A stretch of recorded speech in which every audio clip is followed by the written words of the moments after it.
नमस्कार, मी संकेत आवटे. मार्केटमध्ये भयंकर हल्लागुल्ला चालू आहे. नेमकं करायचं काय? सगळं विकून बाहेर पडायचं काय? मार्केटमध्ये थांबायचं काय? नवीन इन्व्हेस्टमेंट करायची? अशा अनेक प्रश्न तुमच्या डोक्यामध्ये असतील. याला मेजरली लीड करतोय मार्केट पडण्याला HDFC बँक. अजूनही तो शांत झालेला नाही. त्यातच पॉलिकॅपची न्यूज, अशा अनेक गोष्टींमुळे तुम्ही त्रस्त आहात की ओव्हरऑल निफ्टीचं काय होणार, HDFC बँकेचं काय होणार. कारण HDFC बँकमध्ये मेजर रिटेलर आहे हे विसरायचं नाही. पर्सेंटेज तुम्हाला रिटेलरची जरी शेअर होल्डिंगमध्ये कमी दिसत असली तरी नंबर ऑफ शेअर्स त्यांचे ह्यूज आहेत. त्यामुळं ऑलमोस्ट दुसऱ्या व्यक्तीकडे तुम्हाला HDFC बँकेचा शेअर असलेला पाहायला मिळेल. यातच HDFC बँक तुम्हाला म्युच्युअल फंडच्या प्रत्येक स्कीममध्ये पण पाहायला मिळणार. पण आपण ज्या स्कीम निवडले त्यामध्ये HDFC बँक किंवा बँकिंग स्टॉकचं वेटेज ऑलमोस्ट निग्लिजिबल आहे.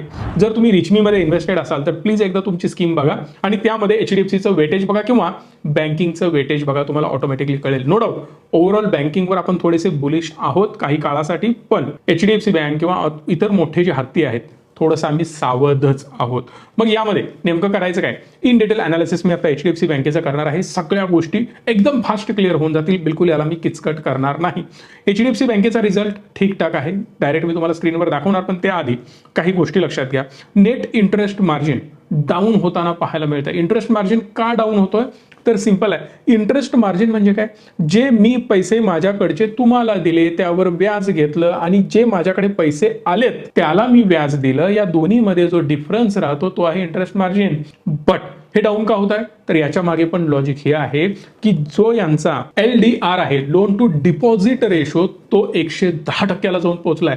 पण HDFC बँकेचा 89% आहे. 80 ते 90% दरम्यान असेल तर वेल अँड गुड असतो. याचा अर्थ तुम्ही लक्षात घ्या की HDFC लिमिटेडचं मर्जर झाल्यानंतर LDR यांचा भयंकर वाढलेला आहे आणि यामुळे कंपनीकडे कॅश क्रंच सध्या पाहायला मिळतोय. लिक्विडिटी कमी झाली आहे आणि ओव्हरऑल जर मार्केटचा सिनेरिओ तुम्ही बघितला, इव्हन तुमचा सुद्धा अंदाज तुम्ही घ्या की मॅक्सिमम लोक शेअर मार्केटमध्ये इन्व्हेस्टमेंट करतायत, मॅक्सिमम लोक म्युच्युअल फंडमध्ये इन्व्हेस्ट करतायत, मॅक्सिमम लोक बॉन्ड घेत आहेत. याचं रिझनच हे आहे की लोकांना कळून चुकलंय की मी जर इन्व्हेस्टमेंट फक्त बँकेमध्ये करत राहिलो, मॅक्सिमम चंक मी FD करत राहिलो तर मला चांगले रिटर्न मिळणार नाहीत. मी हार्डली इन्फ्लेशनला बीट करू शकेन. आणि यातच लोकांची गोल्ड इन्व्हेस्टमेंट, सिल्वर इन्व्हेस्टमेंट वाढत चालली आहे. आणि यात नंतरची इम्पॉर्टंट गोष्ट, लोकांचं स्पेंडिंग भयंकर वाढायला लागलंय, सेव्हिंगच कमी होत चाललंय. आपण USच्या कल्चरला हळूहळू फॉलो करत चाललोय, त्यामुळं आपण सेव्हिंगला कमी प्रेफरन्स देतो. ही सगळ्यात मोठी आपली चूक आहे आणि यामुळे बँकेकडे असणारा पैसा कमी आणि मागणी जास्त होते. म्हणून HDFCला काही प्रॉब्लेम फेस करावे लागतात. कंपनी येणाऱ्या 5 वर्षांमध्ये 13,000 नवीन ब्रांचेस ओपन करण्याचा प्लॅन करते, पण ऍक्च्युअली येणाऱ्या 2024 मध्ये या वर्षामध्ये पूर्णपणे ते फक्त 1500 ब्रांचेस ओपन करणार आहेत. म्हणजे काय? व्हिजन मोठा आहे पण तेवढ्या प्रमाणात ते ब्रांचेस ओपन करत नाही आहेत आणि याचाच फटका आता सध्या तुम्हाला चार्टवर पाहायला मिळतोय. दुसरी इम्पॉर्टंट गोष्ट, एक्सपांड करून करणार कुठे? आता ते मॅक्सिमम रुरल भागामध्ये जात आहेत, खेडेगावांमध्ये, छोट्या छोट्या शहरांमध्ये जाण्याचा प्रयत्न करतायत. पण HDFC सारख्या बँकांना रुरल भागामध्ये जास्त महत्त्व दिलं जाईल असं मला वाटत नाही. कारण खेडेगावांमध्ये, छोट्या छोट्या गावांमध्ये बँक ऑफ महाराष्ट्र असेल किंवा बँक ऑफ इंडिया असेल किंवा ज्या कर्नाटकात असेल तर कर्नाटका बँक वगैरे असेल, यांना जास्त प्रेफरन्स दिला जातो. दुसरी इम्पॉर्टंट गोष्ट, HDFC बँकेला जर तेवढा मोठा बिझनेस मिळाला नाही तर त्यांची जी ब्रांच असते त्याच्यावर खर्च ते खूप जास्त करतात. दुसरी गोष्ट, तो जो खर्च आहे तो रिकवर होणं गरजेचं आहे. जे इन्व्हेस्टमेंट केले, रिटर्न ऑन इन्व्हेस्टमेंट त्यांना एवढी चांगली दिसणार नाही. मेजर प्रॉब्लेम त्यांना पुढे जाऊन पाहायला मिळू शकतात आणि यालाच मार्केट निगेटिव्हली घेत आहे. ओव्हरऑल तुम्ही FII होल्डिंग इथं बघितला ना तर हाच मोठा कन्सर्नचा पार्ट आहे. इथं मी तुम्हाला क्लिअरली दाखवतोय. 52.31% तुम्हाला टोटल FIIs दिसतील, पण यामध्ये ऍक्च्युअली प्रमोटर 25% आहे. सो समवेअर अराउंड 27% आसपास किंवा 25% आसपास FII आहेत. पण ओव्हरऑल स्टॉक एवढा मोठा आहे ना की यामध्ये गुंतवणूक सुद्धा तेवढी मोठ्या प्रमाणात असलेले पाहायला मिळते आणि FIIs तिकडे बॉन्ड यील्ड वाढत असल्यामुळे इकडे प्रॉफिट बुकिंग करत आहेत. HDFC बँकेने एवढे चांगले आजपर्यंत रिझल्ट दिलेले नाहीत, तो एक मोठा कन्सर्न आहे. आणि त्यातच जर तुम्ही यांचे क्वार्टरली आकडे बघितले तर ते ठीकठाक आहेत, मला बिलकुल एवढे खराब वाटलेले नाहीत. 78,000 कोटीचा रेव्हेन्यू झालेला आहे, त्याचबरोबर 17,000 कोटी 700चा नेट प्रॉफिट झालेला आहे.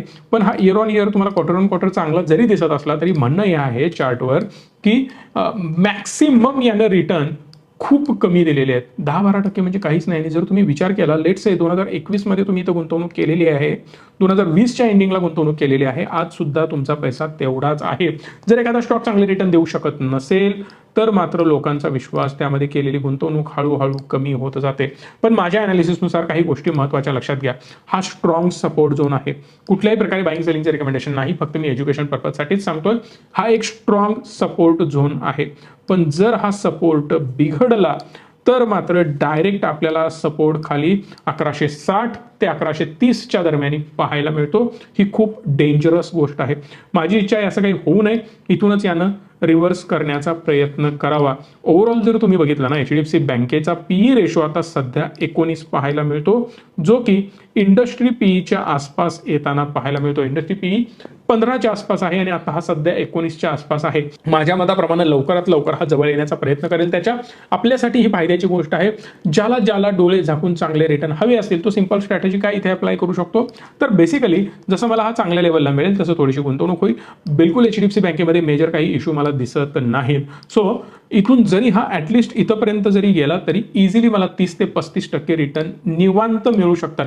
मोठे टार्गेट सोडून द्या. हा बेसिक जरी गॅप परत भरून काढला ना, जो पडला होता तेवढा तरी सुद्धा मला 30-35% रिटर्न मिळतात. ही जादू आहे व्हॅल्यू इन्व्हेस्टिंगची. पण ज्यांना होल्ड करायची ताकद आहे फक्त त्यांच्यासाठी, बाकी सगळ्यांसाठी हा stock I don't think so की हा मोठा हत्तीसारखाच चालतो. दुसरी गोष्ट, ऑलरेडी एचडीएफसी आणि एचडीएफसी बँकेचं मर्जिंग झालंय, पण मर्जिंग हे अजून प्रॉपरली झालं नाही. मी स्पष्ट तुम्हाला सांगतोय. बऱ्याच लोकांना वाटतं सगळं सुरळीत चालू आहे, पण नाही. जर ब्रांच लेवलला तुम्ही बघितलं तर एचडीएफसी आणि एचडीएफसी बँक अजूनही थोडंसं सेपरेटच त्यांची कामं सुरू आहेत. जेव्हा यांचं प्रॉपर मर्जिंग होईल तेव्हा मोठ्या प्रमाणात तुम्हाला चांगले आकडे, क्रॉस सेलिंग या सगळ्या गोष्टी पाहायला मिळतील. कारण एचडीएफसी काय करतो तर होम लोन देतो आणि एचडीएफसी बँक जो देतो तो पर्सनल लोन, क्रेडिट कार्ड या सगळ्यावर त्यांचा फोकस आहे. म्हणून त्यांचे मार्जिन हेवी आहेत. कोणाचे? एचडीएफसी बँकचे. आणि एचडीएफसीचे मार्जिन कमी आहेत कारण होम लोन ऑलमोस्ट आपण ज्या लेवलला एफडी करतो ना, 1% डिफरन्स तुम्हाला पाहायला मिळतो. मेजर डिफरन्स होम लोन मध्ये नाही आणि म्हणूनच एचडीएफसीचे प्रॉफिट मार्जिन कमी आहेत. आता दोघांचं क्लब झालंय, सो आता तो प्रॉब्लेम तुम्हाला पाहायला मिळणार. पण एक मजेदार गोष्ट काय आहे, ज्यांनी होम लोन घेतलंय त्यांना हे क्रेडिट कार्ड देणार, त्यांना हे अजून पर्सनल लोन देणार, त्यांना हे बाकी अजून एचडीएफसी बँकेच्या सर्व्हिसेस फॅसिलिटीज प्रोव्हाइड करणार, जेणेकरून क्रॉस सेलिंग एकदम स्ट्रॉंग होईल आणि प्रॉफिट मार्जिन मेंटेन ठेवता येतील. पण अजूनही मी क्लिअरली सांगू इच्छितोय, येणाऱ्या 1, 2, 3 क्वार्टरमध्ये मोठा धमाका तुम्हाला पाहायला मिळणार नाही.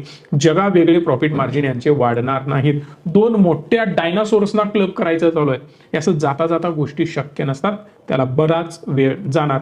ज्याच्याकडे पेशन्स त्याच्यासाठी स्टॉक बेस्ट, हे माझं स्पष्ट मत आहे. पुढचा स्टॉक आहे पॉलीकॅप. पॉलीकॅपची हालत टाईट झाली बरं का, कारण त्याचा क्वार्टरली रिझल्ट जर तुम्ही बघितला ना तर तो ठीक आहे, म्हणजे खराब बिलकुल नाही. 4340 कोटी रुपयांचा नेट सेल्स आहे, जो बेस्ट आहे आजपर्यंतचा म्हणू शकता तुम्ही. आणि नेट प्रॉफिट आहे 417 कोटीचा. ठीक आहे, क्वार्टर ऑन क्वार्टर थोडासा गॅप तुम्हाला कमी पाहायला मिळेल आणि इयर ऑन इयर तुम्हाला चांगली ग्रोथ यामध्ये पाहायला मिळते. बट ओव्हरऑल चार्टवर जर बघितलं, सगळं काही गुडी चांगलं असून सुद्धा जे काही त्यांच्यावर आरोप करण्यात आले त्यामुळे हा मेजर फॉल पाहायला मिळतो. बाय द वे, माझ्या दृष्टीनं मी निगेटिव्ह कॉमेंट्री झालेल्या स्टॉकमध्ये शक्यतो न थांबणं पसंत करतो. पण आता ज्या लेवलला तो आहे तो एक्झॅक्ट याचा स्ट्रॉंग रेजिस्टन्स झोन आहे. सो दॅट हा सहजासहजी असं तोडून लगेच वर जाईल एवढं सोपं नाही. अनटिल अँड अनलेस यामध्ये मेजर पैसा येणार नाही तोपर्यंत प्रमोटरला खूप मोठ्या प्रमाणात हालचाल करावी लागणार आहे. आणि शक्यतो कधीही लक्षात घ्या, जेव्हा स्टॉक पडतो तेव्हा ओन प्रमोटर इतर लोकांशी बोलून, हो मुद्दाम छोट्या आवाजात बोलतोय, कोणाला ऐकू जायला नको, कारण त्यांचाच मेन हात असतो स्टॉकला वर घेऊन जायचा. Because this is their baby.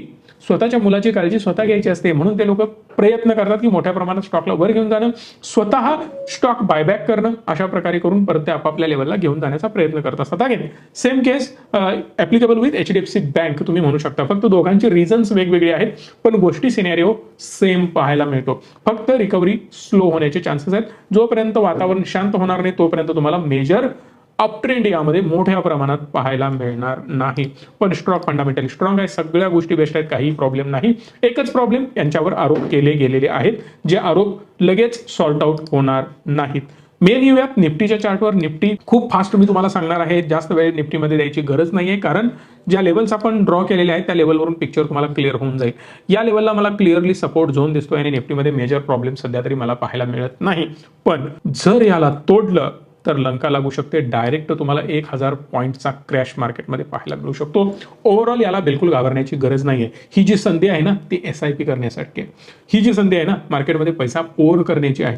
ही संधी ज्यांनी सोडली त्यांनी रडत बसायचं, कारण वारंवार संधी येत नसतात. बघा, इथे एक खूप चांगली संधी आली होती, त्यावेळी मी व्हिडिओ बनवून सांगितलं होतं. आता ही संधी आली, अगेन मी व्हिडिओ बनवून सांगतोय. सो या केसमध्ये SIP ठोकत राहणं गरजेचं आहे. काय होऊ शकतं, चला मार्केट पडलं, इमॅजिन करा तुम्ही SIP चालू केली.